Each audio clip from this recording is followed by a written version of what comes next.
Welcome to the K-Soak Uncensored, not so daily show lately, but I want to talk to you guys about a few things that I have recently read up on, and I'm a little confused. One, Dog the Bounty Hunter. I've always loved the guy. Actually, what I found so humorous about the show is, and it's great, so don't get me wrong here, but they're all circling around before they go and get somebody, and they're praying, and the next thing you know, they're in a chase and they're like, F this, F that, come here, you bastard.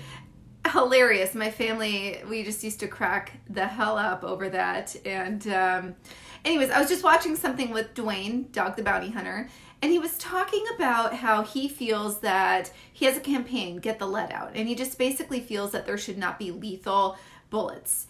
And I'm so confused because he says, I've made over 8,000 arrests in my 40 years in bounty hunting, and I've never killed one person. And so I just really want to understand what you guys think about that person. I think it's a really bad idea. I do feel like you, in many instances, need to shoot to kill to neutralize the issue. That's just me. I mean, I've dated military guys, and I've dated my husband now, 15 years, police officer. So that's just what I know. And that's just what common sense tells me. Also, I have a long line of military in my family as well. So I don't agree with him. I do agree with the fact that there should be some non-lethal options.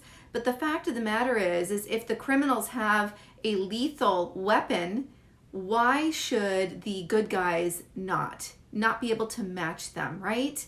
Common sense. You've heard me praise Utah, the state of Utah, and their leadership numerous times for some really great moves that they have taken to ensure that the U.S. Constitution stays intact. But just recently, their governor has played into some BS, and I want to play this call for you so you can see what I'm talking about. It's concerning the Utah Jazz. Caller, that is David in Highland. Good afternoon, David. What is your question for the governor? Hi, Governor. The Utah Jazz is excluding white children from consideration for their scholarship program. Do you think this is racist? And what will you do to prevent the Utah Jazz from acting in this racist manner? Well, I don't think it's racist. In fact, I think it's in response to, unfortunately, some very difficult and racist injustices that have happened in our community for a long time.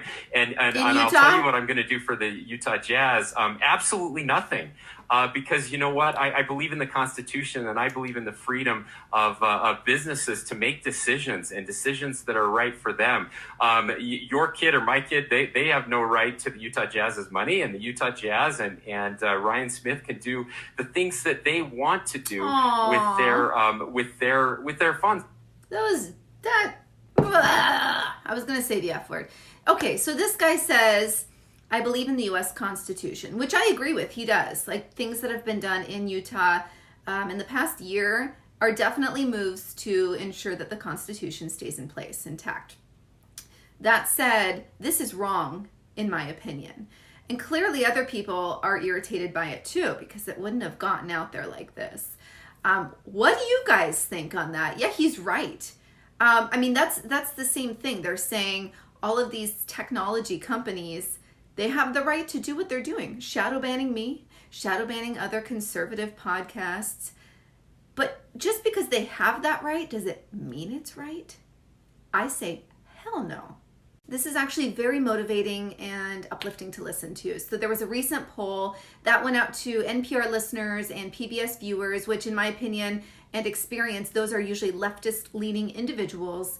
But the poll was basically saying, how do you feel about these woke companies pushing these leftist ideals to their viewers, listeners, consumers, etc.? They also asked them about their opinions on sports teams pushing their narrative, and the majority, over 60%, disagreed with basically saying these companies and these sports teams need to stay in their lane.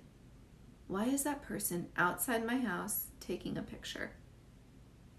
I'm going to make a bold statement here and just say that I feel that parents getting their healthy children the COVID-19 vaccine or signing them up for COVID vaccine trials is child abuse. I'm saying this because, one, the risk is incredibly low for anyone under the age of 25, incredibly low. The survival rate is 99.999.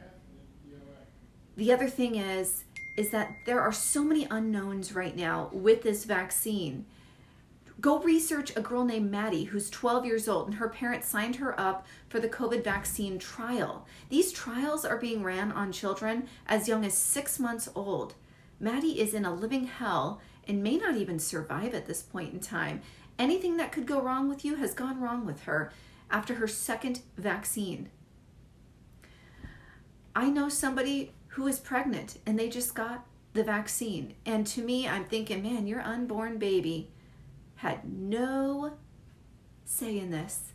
I think that about really anyone with children under the age of 16. They have no say in this, yet it's going into their body and forever changing them.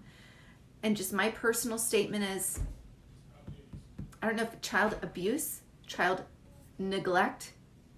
I feel like people generally mean well, but in my opinion, it's so wrong. Brace yourself. I may agree with China on something. That's scary. So basically, Japan is planning on releasing treated water into the ocean that traveled from the wrecked Fukushima nuclear power plant. So basically, Chinese government officials said to Japanese officials, if the water's safe, drink it. Prove it. Wash your clothes in it. Wear them. I kind of agree with that statement. I'm going to dive into this a bit more. But yeah, I don't really want that in the ocean. You?